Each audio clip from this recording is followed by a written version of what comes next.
Okay, today we're going to go into Chapter 11 in microeconomics. Let me get this set up for you. Okay, so Chapter 11 deals with measuring the cost of living. So here basically we're talking about, we've done GDP, and we want to look at in more detail the cost of living in terms of inflation, and what it means to an economy and why and how we adjust for it. We'll probably also take some time and look into the tax system that we use here in the US. So without wasting any more time, let me go ahead. All right, so we worry about inflation and deflation. We worry about inflation because it takes away from the value of the dollar. The example I use in class is that if you put a dollar into your mattress and you had a 2% inflation, when you took it out 1 year later, it would only be worth 98 cents in purchasing power. Deflation works the same way. If we had a deflation situation and we put that dollar bill away in our mattress, when we brought it out, instead of being worth 98 cents, it would be worth $1.02 with a consumer price index of 2%. So what we're measuring is inflation and deflation, and we use the consumer price index, better known as the CPI, to measure inflation. So the CPI, or consumer price index, is the cost of a basket of goods divided by the cost of a market basket of goods in the base year times 100. Now what that means is that, let's say we assume the base year is the year 2000. Our index is worth 100 in the year 2000. If the index goes up to 102 in 2001, then our consumer price index is 102, and the increase in inflation has been 2%.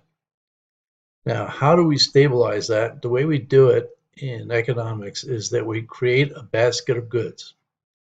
There's an example of a basket of goods in your textbook, and we'll go through that before you take your quiz.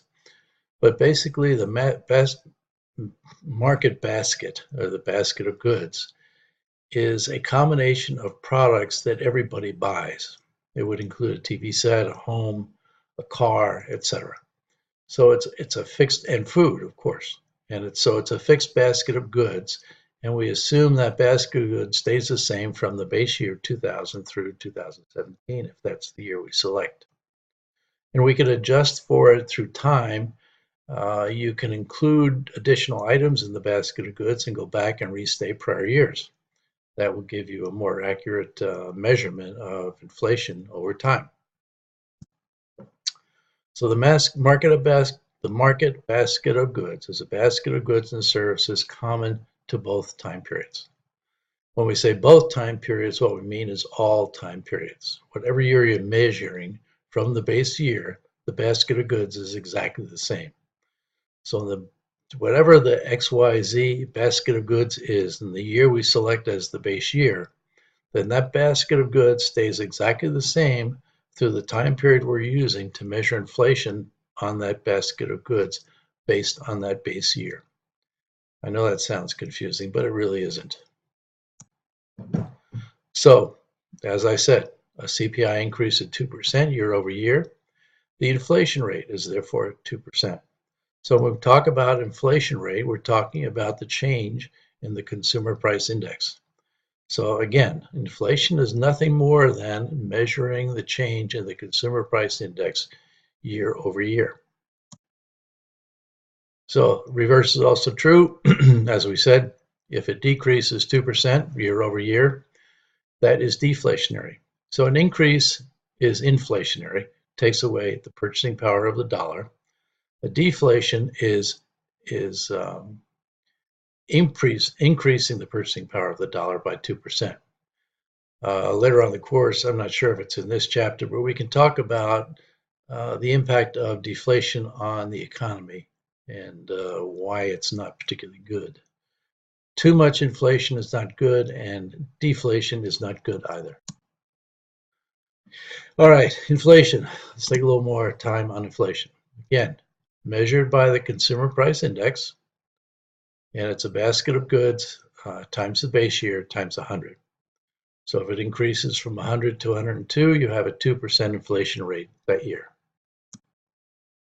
So there are a couple of types of inflation. Basically, we talk about two. Demand pull inflation, which is caused by an increase in spending power in the hands of the consumer, and cost push inflation, which is an increase in cost of producing a unit of production. Let's take them separately. So demand pull inflation would be an example of, let's assume that we've gotten a lot of growth in the economy and people's incomes have gone up dramatically. As a result, we're spending more money and we shift the whole demand curve. And that shift in demand curve causes a shortage of supply. And that shortage of supply results in an inflationary spiral because the supply can't be filled by production capacity very quickly. And therefore, we will compete with one another for the same basket or goods. And when we compete with one another and there's a shortage of the good, it tends to drive the price up. Classic example, of course, is the hurricane down in Houston.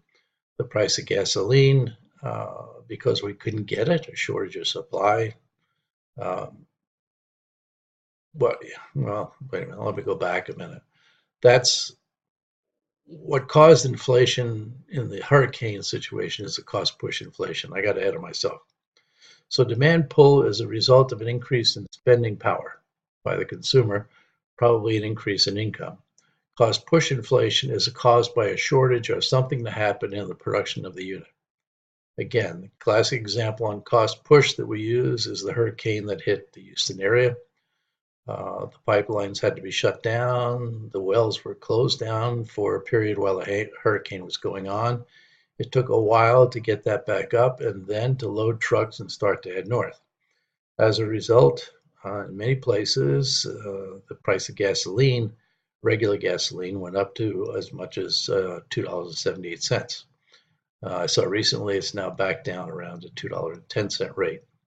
So two types of inflation: demand pull caused by an increase in income or spending power, and cost push, which can be caused by the cost of a unit of production increasing, or as we saw in the case of the hurricane, a shortage of production or shortage of gasoline that we could buy. When we were in the computer business years ago, gold started to go crazy, the price of gold. And in the computer business, we use gold for the contacts. So we brought a cable over to a motherboard, printed circuit board, central processing board. That cable was connected to a tab on the board, which was gold inlaid. What we would do is, since gold was going so crazy and growing so fast, we would put a cost clause in our contracts so that if the price of gold went up by X, we were able to increase our price by Y. All right, so inflation effects. This is kind of interesting. Inflation affects everybody in one way or another. If you're on fixed income, for instance, retired, you've got less purchasing power from your savings. Again, recipients, savers, and creditors. You get less money from your savings because your money may be exactly the same, again, our case of $1, but trying to spend it with the same and buy the same amount of goods for the same amount of money you did the year before is not going to happen because you've experienced inflation. So inflation hurts fixed income recipients, retired people. It hurts savers because they put $1 in. When they take it out, it's only worth 98 cents in terms of purchasing power. And it hurts creditors. That's a little bit hard to think of, but if you say, I'm going to borrow $2,000 today in today's dollars, and I'm going to pay it back in 5 years. Well, if the inflation rate is 2%, again, our example, a year later when you make your first payment, you're paying in 98 cents worth of dollars. It's not costing you as much as it costs the creditor or the bank to lend you the money. Now, neutral or helps would be someone who has a job and there is inflation, and as a result of that inflation, this company wants him to stay employed, so they put an inflation factor into his annual salary increase, and they increase his income and as a result of an increase in inflation. Debtors, as we mentioned, the other side of the creditor situation, a debtor pays back his money with less purchasing power than when he borrowed it in the first place. All right, inflation effects. What happens? Negative effects. One major problem, of course, loss of purchasing power. We cannot buy as much as we could buy the year before because the value of our dollar has gone down in terms of purchasing power. It's still a dollar, but what we can buy with it has changed dramatically. The other opportunity cost of holding currency. What that means is the example I used, if we put the dollar in our mattress and put it away for a year, we brought it back out, it would be worth less in purchasing power. Uncertainty over the future of inflation may discourage investments and savings. This is kind of interesting in that if we think that there may be inflation in the future, we may not want to make an investment or put the money into savings right now because it's not going to be worth as much later on. And lastly, of course, hoarding out of concern that price will increase in the future. Hoarding generally takes place, maybe not necessarily in the terms of dollars, currency, but hoarding does take place in precious metals, gold, silver, etc. Positive effects. Central banks, the Federal Reserve, can adjust interest rates to combat recessions. Okay? So that if, for instance, the inflation rate gets too high, the economy gets too heated up, the Federal Reserve will raise the interest rate and make it harder for people to borrow money, cost more money. And that way they're taking money out of circulation, and the attempt there is to cool down the economy and restore a reasonable level of inflation. Secondly, it encourages investment in non-monetary capital projects. This, for instance, might be charitable events. But the biggest one is the Federal Reserve issue. All right, anticipated inflation. Now, this is going to sound crazy, but anticipated inflation means that some inflation is good. Let's look at why. Anticipated inflation is pretty much what the central banks steals banks or bank on a regular basis. The problem that you have here is that how do we control the inflation rate, and what should the inflation rate be? Well, the Federal Reserve has come out and said that we would like to see an inflation rate around 2% annually. Currently, the inflation rate is running below the 2% target that the Federal Reserve has. And as a result, since the Great Recession started, they've been very reluctant to raise the interest rate above the 0.75 it is now. I think they're talking about increasing the interest rate in December by 1/4 point, which would put it at 1%. And we'll talk about that some more. Now, the second thing is that inflation is good because it indicates the economy is growing. And thirdly, deflationary economy is not good because it means that the economy is contracting. Classic example that we use is Japan. The last 10 to 15 years, they have been unable to grow their economy. So Federal Reserve, 2 to 3% is the anticipated inflation. That's the inflation level they want to see. So some inflation is good, controlled inflation. When it grows too high, 5, 10, 15%, that's not good. If you follow what's going on in Venezuela now, they have a tremendous inflationary problem. Their money has virtually become worthless. That's what you don't want to happen. You don't want your currency to be worthless and not accepted by anyone. All right, unanticipated inflation rate is a rate that comes in surprises. Post-World War II era. At the end of World War II, the GIs came back from Europe and the Far East. And of course, they had to be paid for the amount of time that they were in service. For some people, it was as long as 4 years or more. And so when the GIs came back, they had a lot of money in their pockets.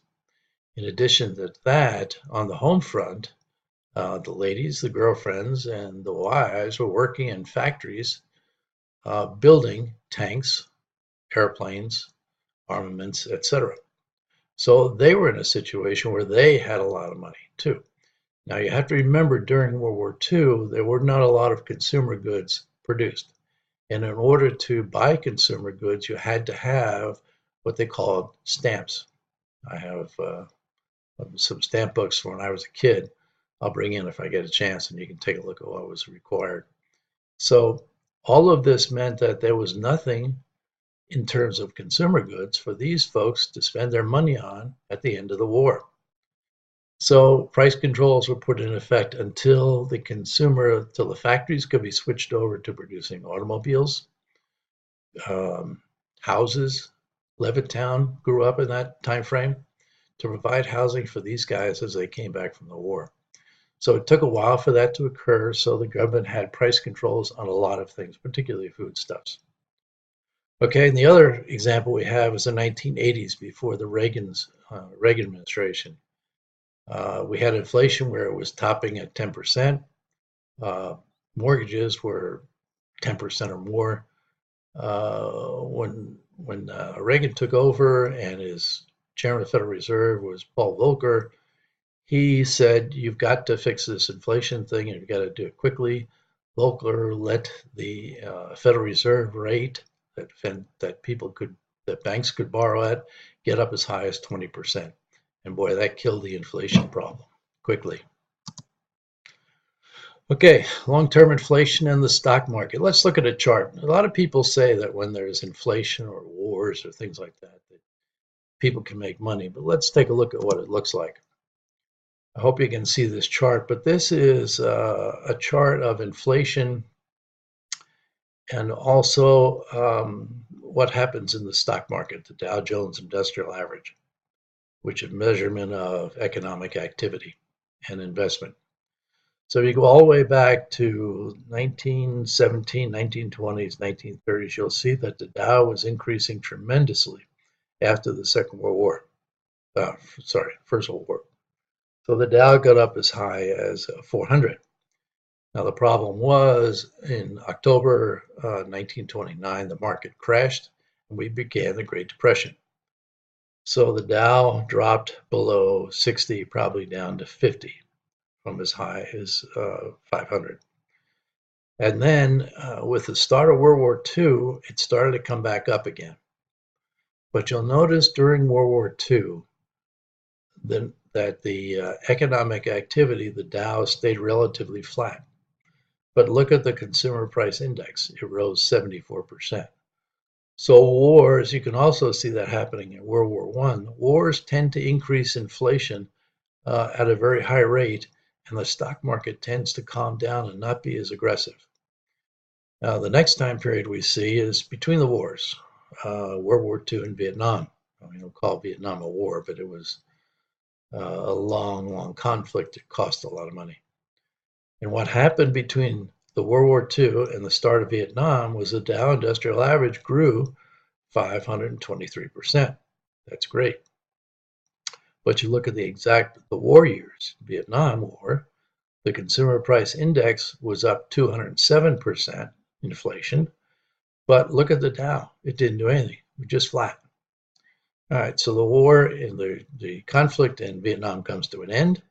And look at the Dow. It climbs up 1,400%. And at the same time, inflation has remained relatively calm. And that's what we experience now. Inflation has stayed in the 2% range, or even less recently. So what you have to do when you think about these things is a lot of people just say you can make a lot of money during the war, right? You know, maybe, maybe not. All right, government's role and government's failure in this whole process.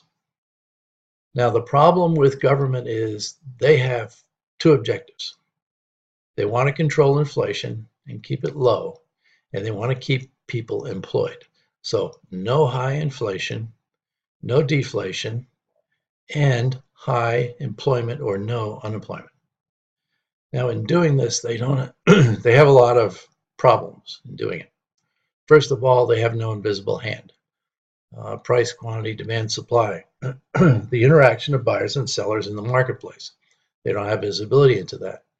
When they put the controls in after World War II, they just established prices where they were. Okay, that may or may not have been a good thing. Secondly, the government tends to be massive in size and scope. 40% of the employees in the US are employed by the government. Okay, and that makes it very, very difficult to be responsive quickly and efficiently when it needs to be done because of the size and scope of the government. And of course, that means bureaucracy. Again, as I said, 40% of the US workforce is in the government, and it needs to be managed. Next, paperwork and inflexibility. One of the things you have to do when you work for the government is cover your butt. You have to make sure that when you make a decision, you have the proper paperwork to be sure that you can go back and justify exactly what you've done. Now, the problem with that also too is it lends to inflexibility or risk-taking. In other words, even though you see a problem needs to be fixed, you have to go through the system to try to fix it. If, for instance, you get the response, that's not the way we do things here, then your idea or whatever could improve the situation has been killed. Next, information flow, again, back to the bureaucracy. It's like the rumor. If you start a rumor at one end of the classroom, it goes all the way through each individual, and then it comes back to the person who started the rumor, you probably won't even recognize the rumor because it goes through so many people and then we all put our own spin on it. And lastly, of course, the lack of accountability. It's very, very difficult to get in trouble in the government. And as a result, people aren't really accountable for things. All right, this has all resulted in chronic budget deficits. So we have a situation, we are not very good. Now, let's talk about the federal government now. The federal government has not been very good at managing its budget and spending. And the reason is partly the way they do it. I'm a manager of a department in the government in Washington, D.C. And my budget for fiscal year 2017, which just ended recently, is $1 million. Let's say I get to the last month of the year and I've only spent $900,000, and I'm in deep trouble because under the way they do their budgeting, if I do not make sure I spend the $1 million, I will not get $1 million next year plus the cost of living increase in my budget. So it's a self-fulfilling prophecy that they can't reduce their expenditures because of the way they account for what they do. Nobody wants to have their budget cut. Nobody wants to report, in the example I used, $900,000 when their budget was $1 million. There's no benefit to that in the government. There may be a benefit to that in business and private industry. In other words, you're saving costs. The government doesn't think or operate that way. Now, the way you do it, of course, is you change the way the government budgets. You do zero-based budgeting.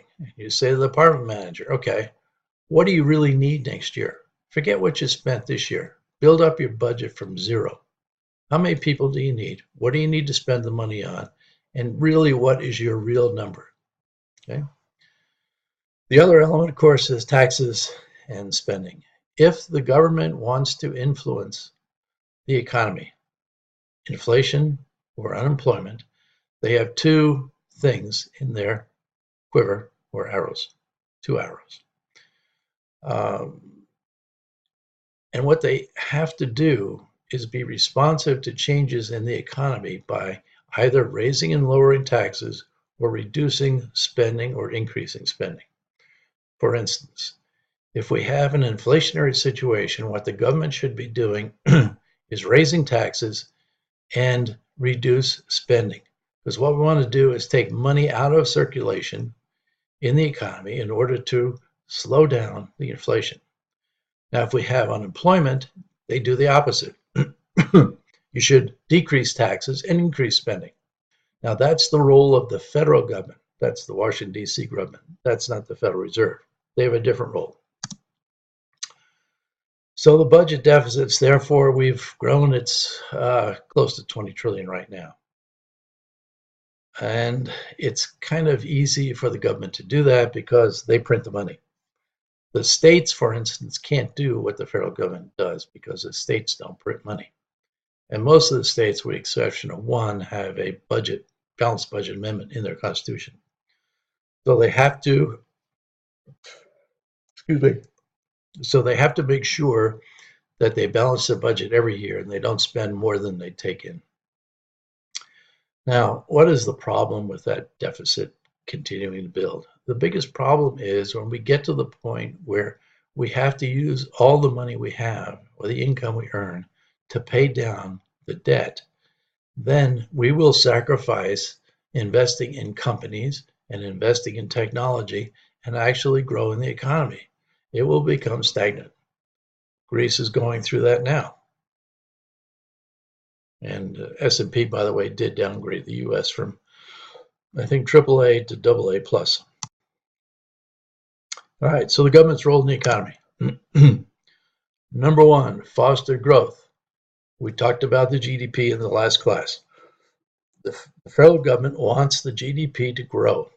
They want to get as close to full employment as possible. So their objective in terms of the federal government is to increase or grow the gross domestic product of the country. The theory being that if the gross domestic product grows, we have increased the number of jobs and therefore increased the well-being of our populace, right? So run it as close to full employment as possible. When we get into, in the course, or we get into unemployment, we'll cover the different aspects of employment and unemployment. Okay, so control inflation so it's reasonable and it doesn't damage purchasing power. And as I said, the goal they use is about 2% a year. So the federal government, this is now Washington, D.C., in times of inflation, raise taxes, decrease spending.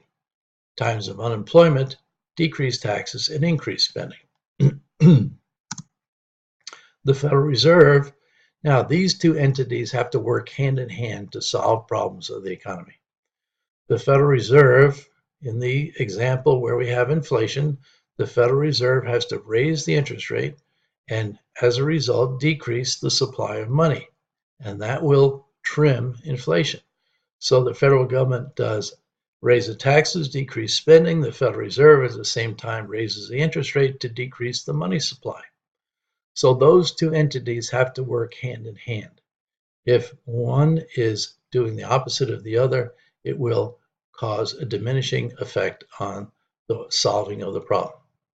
In the second case, where you have unemployment, the Fed has to increase the money supply. So how do they do that? They lower the interest rate, which is the situation we have right now. The interest rate is very low. So that's how those two entities have to work together to solve economic problems in the economy. Now, unfortunately, the federal government failed in its role during the Great Recession. The Federal Reserve was doing what they're supposed to do. They were buying bonds. They kept the interest rate low. It got as low as 0.25%, or 1/4 of 1%. At the same time, however, the federal government decided that it needed to go forward with its agenda. It passed ACA, Affordable Care Act, and that required an increase in taxes. It also at the same time raised the tax brackets and also at the same time increased the tax on capital gains, and we'll talk about those elements. So unfortunately, the Federal Reserve and the federal government were not working together to solve the problem, and as a result, the Great Recession has lasted almost 10 years. Okay, what causes poor government decisions? One of the things we've already talked about is politicians making decisions based on getting reelected rather than what's best for policies.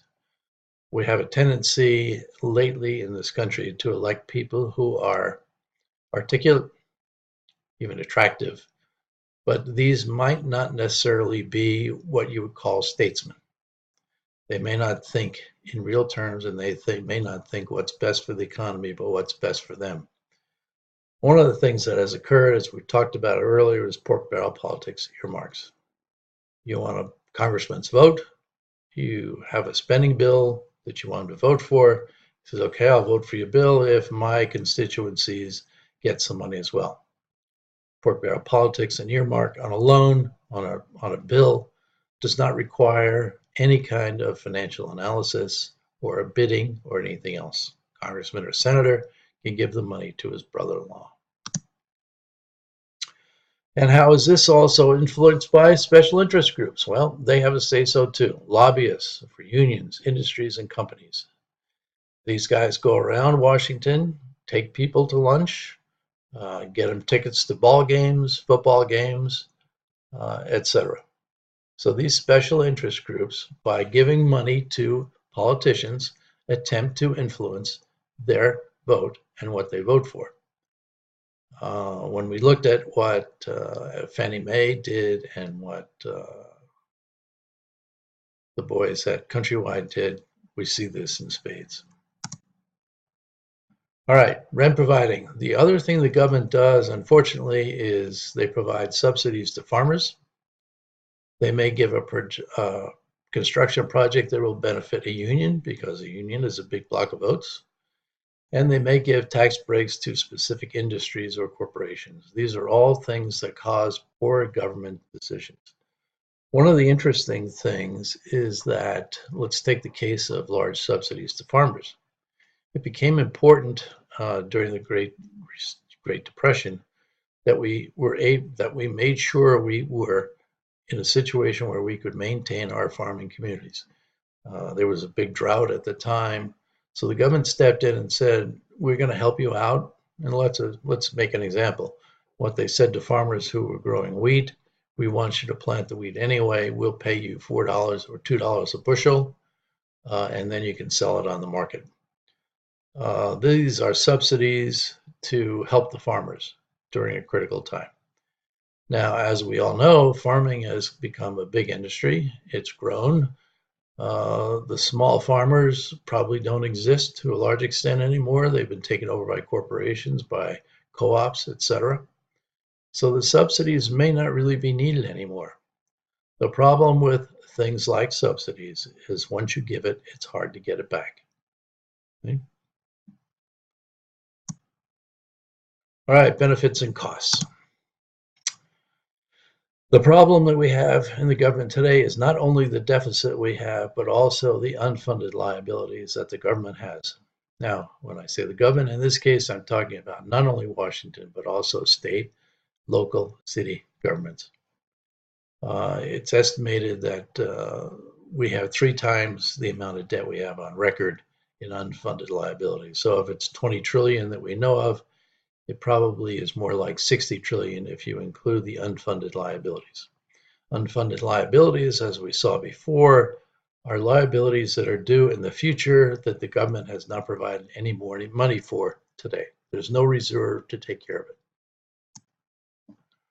So, tax revenues cannot fund current operating costs. Are the tax revenues too low, or are the operating costs too high? Is the government that we have, for instance, Washington, D.C., too expensive?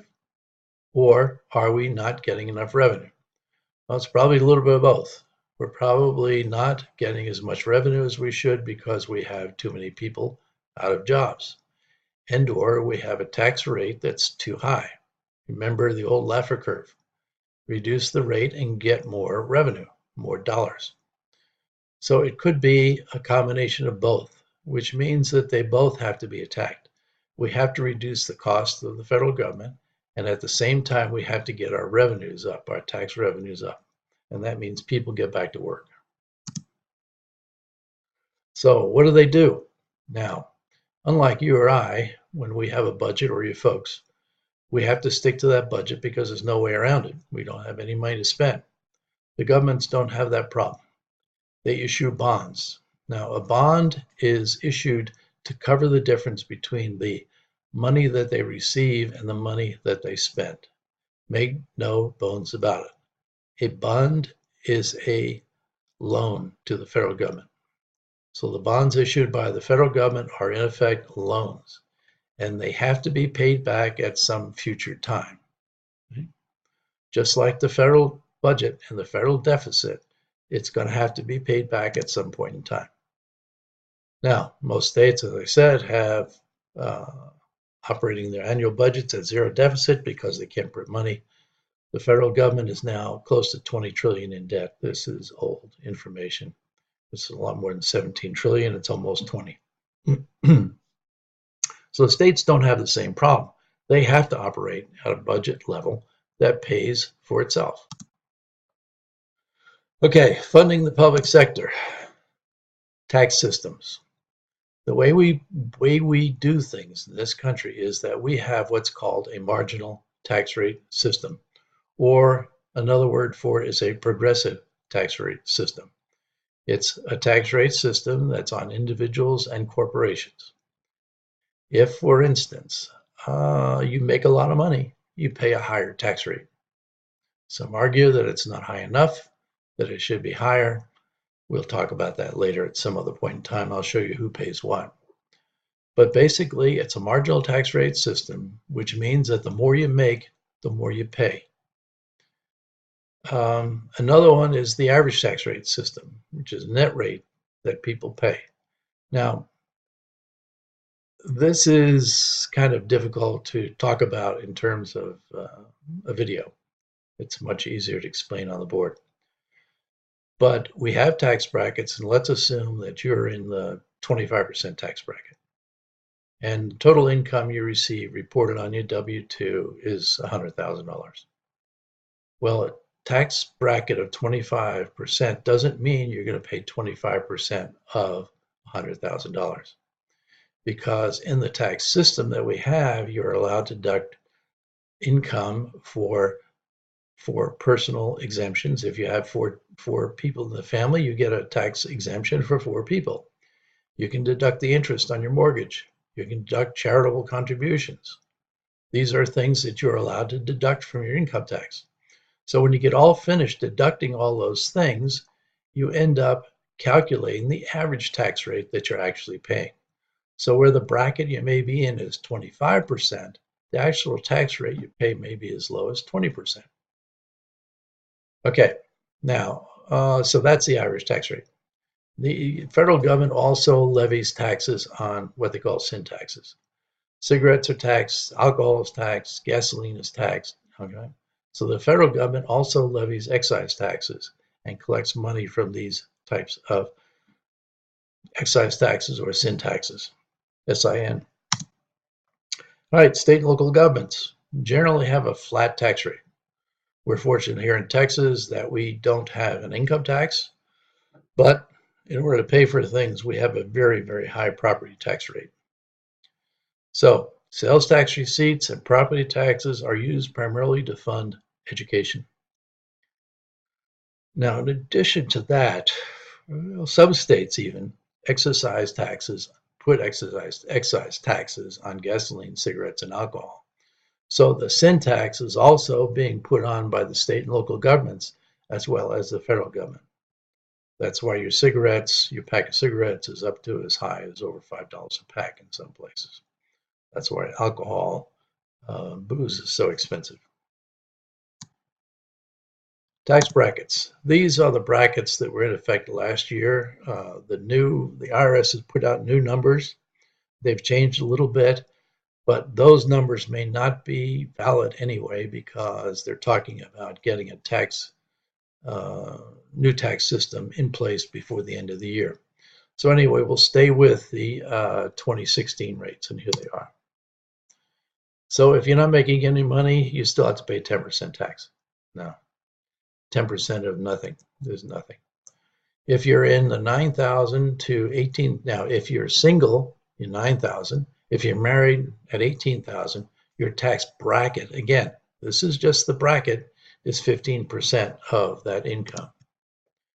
36,000 single person, 74,000 roughly for married, you're in the 25% tax bracket. 28%, 89 and 148,000. 186 to 226, 33% bracket.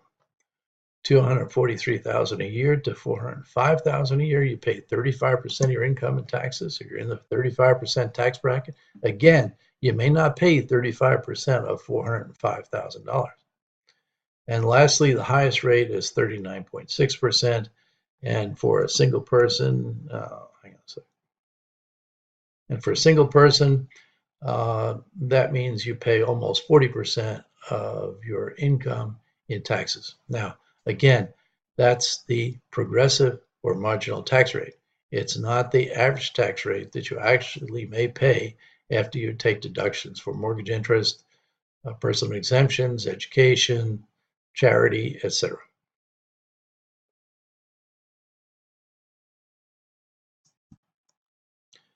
All right, tax rates continued. So it's marginal taxes or progressive tax rate system. The more you make, the more you pay. Now, in addition to that, there is something called a capital gains tax. Now, this is a tax on investments that you make. If you make money on investment, you have to pay. Now, if you buy a share of stock and you buy it on January 1st of 2017, and 2016, and you sell it in December, before December 31st of that same year, you will be taxed at ordinary tax brackets. So if you're in the 25% tax bracket, your capital gains tax will be in that 25% bracket. Now, if you hold on to it beyond 12 months, 13 months, you qualify for what's called long-term capital gains. Again, ordinary income on short-term capital gains less than 1 year, you pay ordinary tax rates. Qualified dividends or long-term capital gains, investments that you make money on, you pay, if you're in the 15% tax bracket, you pay 10% capital gains. If you're in the 35% tax bracket, you pay between 15 and 25. If you're in the 39.6% tax bracket, you pay 20% of the profits. Now, let's say, for instance, that you buy a share of stock and you made $10,000. Under this system, if you're in the 39.6 bracket, you made $10,000 in stock, you would owe 20% of $10,000 or $2,000 in income taxes for that year. Okay? So these are in taxes on investments. Okay, I have a chart that I'll show you in class. It's put out by CNN. It's 2010, but I think they do it every year. And it shows by state income, property taxes, and excise taxes. So if I haven't showed you that already, I will show it to you in class. Now, I mentioned that the government, the federal government, and the Federal Reserve were not working in sync. And what occurred was Affordable Care Act surtax. So if you make more than $200,000 on any investment income above the threshold, you're subject to 3.8% surtax on top of any regular income tax. So for instance, what this is doing is it's using the Affordable Care Act, 3.8% of everything you make on investments over $200,000, you have to pay a 3.8% surtax on top of that regular income. So as I was saying, what happened was the Federal Reserve is going around and reducing interest rates and buying bonds to keep money in circulation. The federal government comes along and starts to tax it away. So what's investment income? Investment income, they defined as interest, dividends, capital gains, rental or royalty income, and passive investments like partnerships. So where you might think that's an investment only in, let's say, the stock market, it's not. It includes rent and royalty income, interest, dividends, and passive investments like partnerships. Okay, it was all put in place to fund the Affordable Care Act. Took effect in 2013 and is expected to bring in $30 billion in tax revenue this year. This, of course, goes, what's happening with the Affordable Care Act, Obamacare. In Congress now, they're trying to modify it and or repeal it. So we'll find out where this ends up in that whole thing, whole mix. This is all, by the way, part of the changes they're trying to do to the tax code. They're talking about, instead of 8 brackets, tax brackets, they're talking about 3 or 4. All right, deficit spending. Now, in macroeconomic theory, what it says is that governments should spend when they need to, but only spend when it comes in for tax revenue. Now, what does that mean? Theoretically, macroeconomic theory says when you have tax revenue, your tax revenue means that's the limit that you can spend. Reality is, though, at times it may be necessary to spend more than you take in tax revenue. For instance, financing World War II, trying to get us out of the Great Recession, economic recovery, national disasters, Houston, the problems that the hurricanes, the damage the hurricanes did to Puerto Rico, to Florida. Okay, these things may require the government to spend more money than they bring in tax revenues because they occur on random basis. Now, the way they cover that is by they sell a debt instrument, and make no bones about it, a treasury bond is a loan.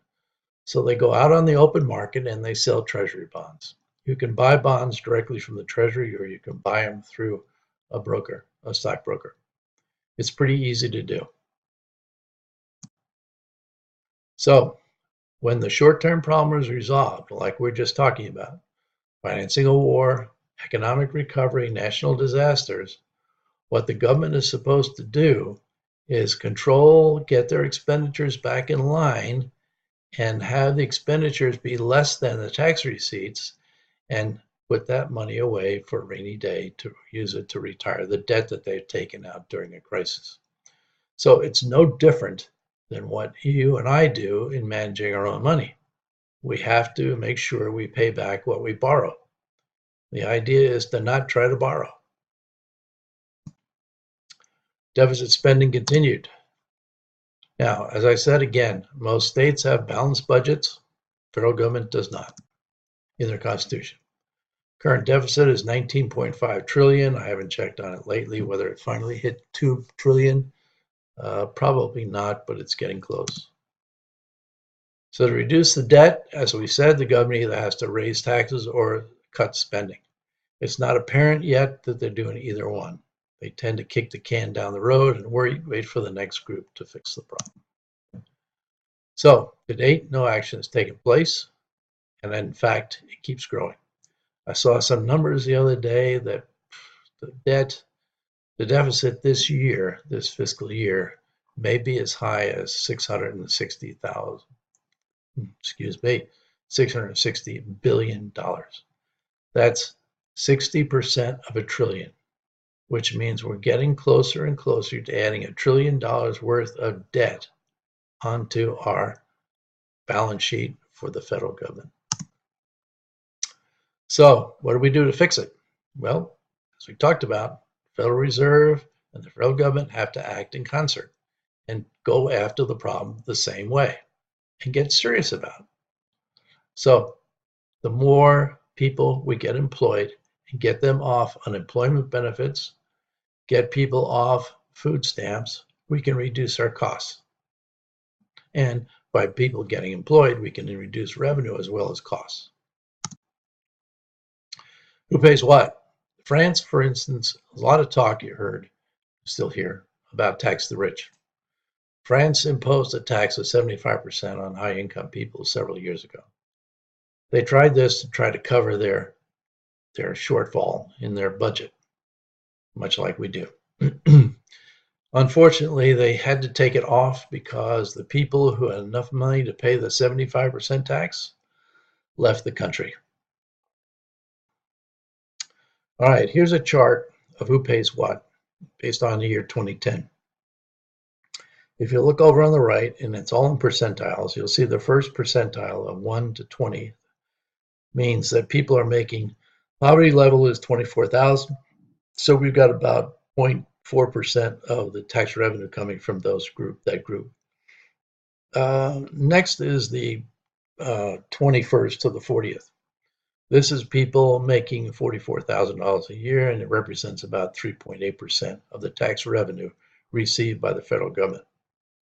The next group is the 41st to 60th, and that's an income level average of about $65,000 per person.